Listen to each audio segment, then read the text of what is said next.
Hello students, आज हम analysis की एक मोस्ट इम्पॉर्टेंट थ्योरम करने जा रहे हैं सीक्वेंसेस चैप्टर की, जो है Cauchy's first theorem on limits. Sequences chapter की ये मोस्ट इम्पॉर्टेंट थ्योरम है। Cauchy first, Cauchy second important है। इसमें से फर्स्ट तो बहुत ज़्यादा इम्पॉर्टेंट है, तो हर 2 साल में एक बार तो पूछी जाती है, कई बार तो लगातार भी पूछी गई है। तो देखो, कोशीज़ फर्स्ट थ्योरम हर यूनिवर्सिटी में, सिर्फ JNU नहीं, हर यूनिवर्सिटी में जिसमें भी सीक्वेंसेस चैप्टर होगा उसमें ये थ्योरम आएगी पेपरों में, ठीक है।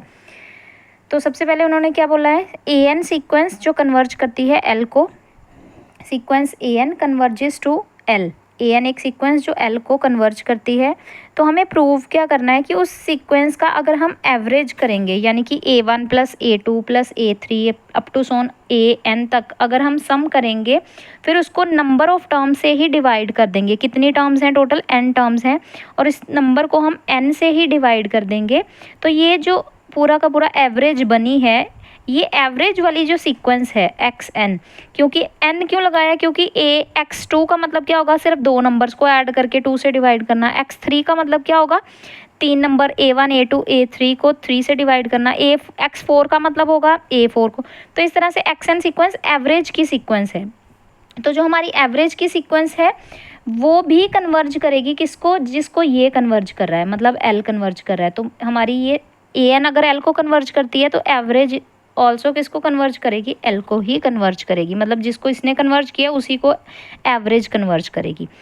अब देखो, मैं प्रूफ बुक से ही करवाऊंगी। क्यों? क्योंकि इसका रीज़न ये है कि अल्टीमेटली आपने पढ़ना तो बुक से ही होता है, ठीक है। और अलग से मैं यही सेम थ्योरम नोट्स पे लिख के आपको चिप के दे दूं और उसमें थोड़े बहुत चेंजेस कर दूं, तो आपका टाइम भी वेस्ट होगा और मेरा तो होगा ही होगा, ठीक है। तो ये थ्योरम जैसे लिखी है बुक में वैसे ही बेस्ट है और इजीली समझ भी आने वाली है। ऐसा नहीं है कि इसमें कोई टफ लैंग्वेज लिखी है, तो बिल्कुल इजी है। अगर कोई स्टेप ऊपर नीचे करवाना होगा या फिर कोई स्टेप शॉर्ट फॉर्म में दिया होगा, इन्होंने मुझे इसको एक्सपेंड करके लिखवाना होगा, तो वो मैं खुद एक्सप्लेन कर दूंगी, पेंसिल से लिख दूंगी, आप उसको नोट डाउन कर लेना, ठीक है।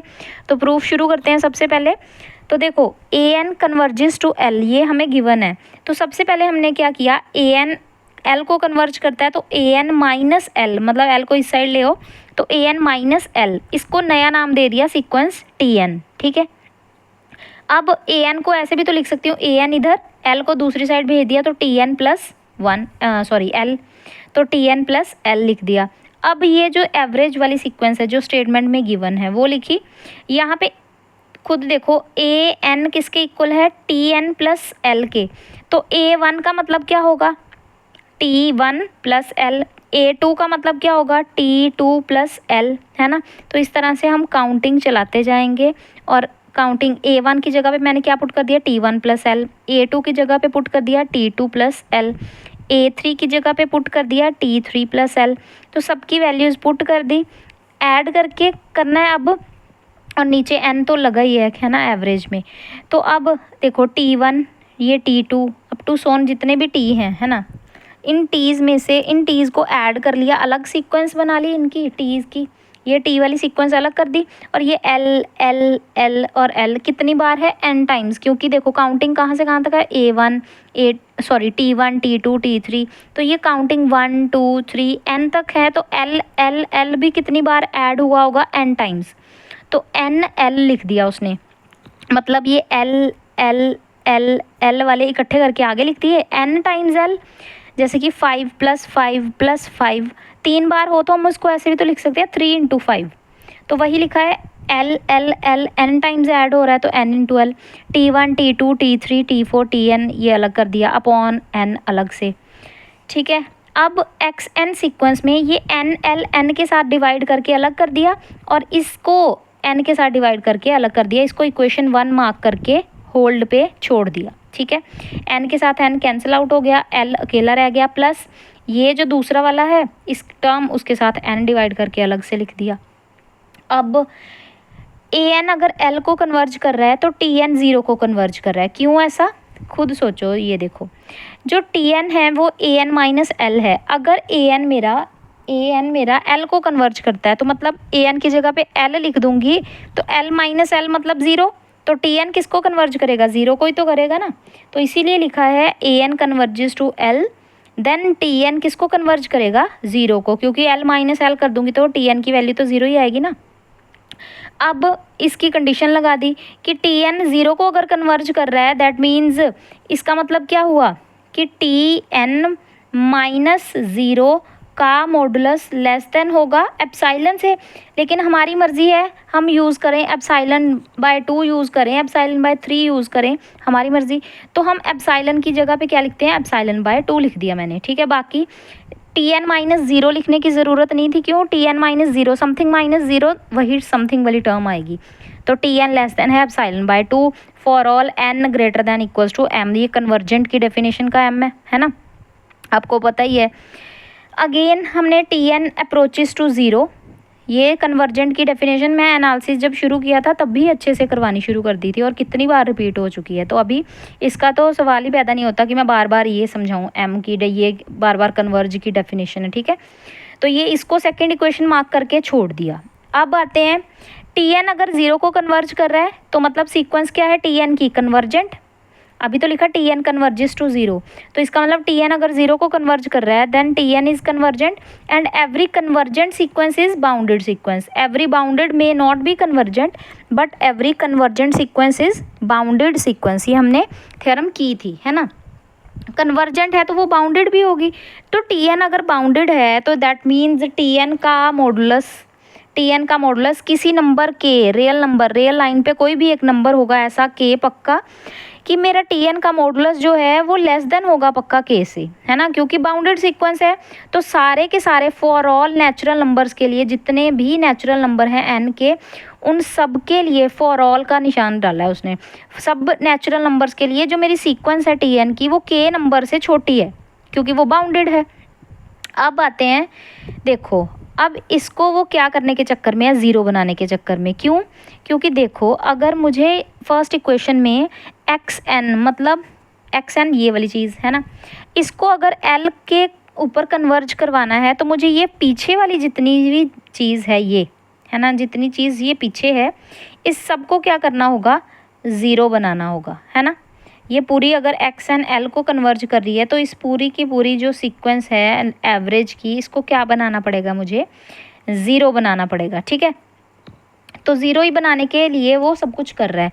तो अब मैंने सीक्वेंस लिखी दोबारा जिसको ज़ीरो बनाना है, मतलब ये वाली, है ना, ये सीक्वेंस लिखी। अब इसमें देखो अगर for all M N greater than equals to M, इनसे अगर ये कन्वर्ज करना शुरू हो रहा है तो पीछे वालों से तो नहीं कर रहा ना। तो बीच में टी वन से लेके टी एन तक, लास्ट नंबर तक, रास्ते में बीच में कहीं टी एम भी आएगा और टी एम प्लस वन भी आएगा, ठीक है, क्योंकि एन से छोटा कौन है, एम। तो रास्ते में 1 से लेके एन तक की जो काउंटिंग है उसमें एम भी आएगा कहीं ना कहीं ऐड करते समय, ठीक है। तो यहाँ पे डैश डैश डालना चाहिए इसको, ठीक है। मतलब T1 plus T2 plus T3 plus उसके बाद थोड़े से डॉट डॉट डॉट, फिर plus TM plus TM plus 1 plus dot dot dot plus TN। तो यहाँ पे डैश डैश इसको डालना चाहिए था, लेकिन इसने जस्ट इसके बाद लिख दिया, तो ये थोड़ी सी मिस्टेक, इसको ठीक कर लेना। ये आनी चाहिए, मतलब डॉट डॉट डालना भूल गया, ऐसा कोई इतना चेक तो नहीं करता, लेकिन T3 डैश डैश डैश डाला, प्लस आगे TM प्लस TM प्लस 1, फिर प्लस डाल के dot dot dot, last number plus डाल के TN, ठीक है, ऐसे अपॉन n डाल दिया। अब इसमें अगर ये अलग कर दूं, क्योंकि मैंने बोला m से कन्वर्ज करना शुरू करती है ये सीक्वेंस TN वाली, m से कन्वर्जेंट है, तो m और m से पीछे वाली सारे अलग कर दिए, क्योंकि इन पे तो कन्वर्जेंट है या नहीं वो तो पता ही नहीं चला, क्योंकि TN ने m से कन्वर्ज करना शुरू किया है। तो m से पीछे वालों पे हमें क्या पता क्या नंबर आएगा, कन्वर्ज है भी या नहीं, क्योंकि कन्वर्ज तो m से शुरू हुआ है। तो मैंने उसका ग्रुप अलग कर दिया, और m+1 जो आगे कन्वर्जेंट है, क्योंकि इन पे कन्वर्जेंट की डेफिनेशन लग सकती है, तो इनका ग्रुप अलग कर दिया, ठीक है। क्योंकि m+1 के आगे से सीक्वेंस तो मेरी क्या हो गई, कन्वर्जेंट। m+1 से आगे, m से आगे वालों के लिए सीक्वेंस तो कन्वर्जेंट है, ठीक ही। तो मैंने क्या किया, इसका ग्रुप ही अलग कर दिया। ग्रुप अलग करने के बाद तो दोनों की जो मॉडुलस है इसको तोड़ के हमें पता है, अगर इकट्ठा मॉडुलस हो तो वो छोटा होता है एज़ कम्पेयर टू अगर हम इसका मॉडुलस अलग अलग कर दें, सही है। तो यही हमने यहाँ किया। इसका मॉडुलस इकट्ठा था, तोड़ के इसके साथ अलग कर दिया, इसके साथ अलग कर दिया। तो इस पे लेस का साइन, इस पे ग्रेटर का साइन, ये छोटा है ये बड़ा है तो ग्रेटर का साइन डाल दिया इस पे, ठीक है। अब मैंने मॉडुलस अलग अलग कर दिया, मॉडुलस इसके साथ अलग, T2 के साथ अलग, Tm तक मॉडुलस सारे अलग कर दिए। ये लेस देन ये सारी क्वांटिटी, क्योंकि फिर यहाँ इकट्ठा और यहाँ फिर स्प्लिट हो के अलग अलग मॉडुलस हुआ तो ये क्वांटिटी बड़ी होगी और ये छोटी होगी, क्योंकि इकट्ठे वाले पे छोटा साइन आता है और अलग अलग वाले पे बड़ा साइन। तो मैंने इसको छोटा कर दिया, इसको ग्रेटर कर दिया, इसको ये छोटा और ये ग्रेटर होगा। तो Tm ये सब पे मॉडुलस अलग कर दिया। अब सबसे इम्पॉर्टेंट स्टेप एडिशन का, देखो हमने बोला था कि दो तरह की, मैंने डेफिनेशन संभाल के रखने के लिए आपको बोला था। एक तो सबसे पहले कन्वर्जेंट की, एक तो सबसे पहले कन्वर्जेंट की और दूसरी बाउंडेड की, ठीक है। ये कन्वर्जेंट और ये बाउंडेड की क्यों अलग अलग की थी, क्या ज़रूरत पड़ी? देखो ये जो पार्ट है इस पे हम किसकी डेफिनेशन का यूज़ करने वाले हैं, बाउंडेड की डेफिनेशन का। ये थोड़ा सा मैंने पहले किसी को समझा रखा है बच्चों को, तो इसीलिए यहाँ पे थोड़ा सा ना आपको ध्यान से अपनी बुक से कंपेयर कर लेना, क्योंकि यहाँ पे थोड़ा सा ख़राब हो गया यहाँ से, ठीक है। तो इसको ठीक कर लेना। और यहाँ पे देखो अलग अलग मॉडुलस करने के बाद इसका भी मॉडुलस मैंने थोड़ा सा अलग कर दिया। अब इसकी काउंटिंग की बारी आई। इन पे मैं बाउंडेड की डेफिनेशन लगाऊंगी, क्योंकि ये m से पीछे वाले हैं, m1 2 3, इन पे तो कन्वर्जेंट की डेफिनेशन नहीं लग सकती, इस पे लगेगी। तो इन पे मैं बाउंडेड की डेफिनेशन चला दूंगी, इस पे मैं लेस देन एप्सिलॉन बाय 2 की डेफिनेशन चला दूंगी, क्योंकि ये तो m+1 से बड़े वालों के लिए तो ये चल ही सकती है ना। तो मैंने ये number plus T1 T2 T3 Tm तक, ये T1 भी देखो, Tn अगर पूरा ही छोटा है किससे, K से, तो T1 भी छोटा हुआ K से, T2 भी छोटा हुआ किससे, K से मॉडुलस में। ये सारे m तक सारे K से छोटे हैं।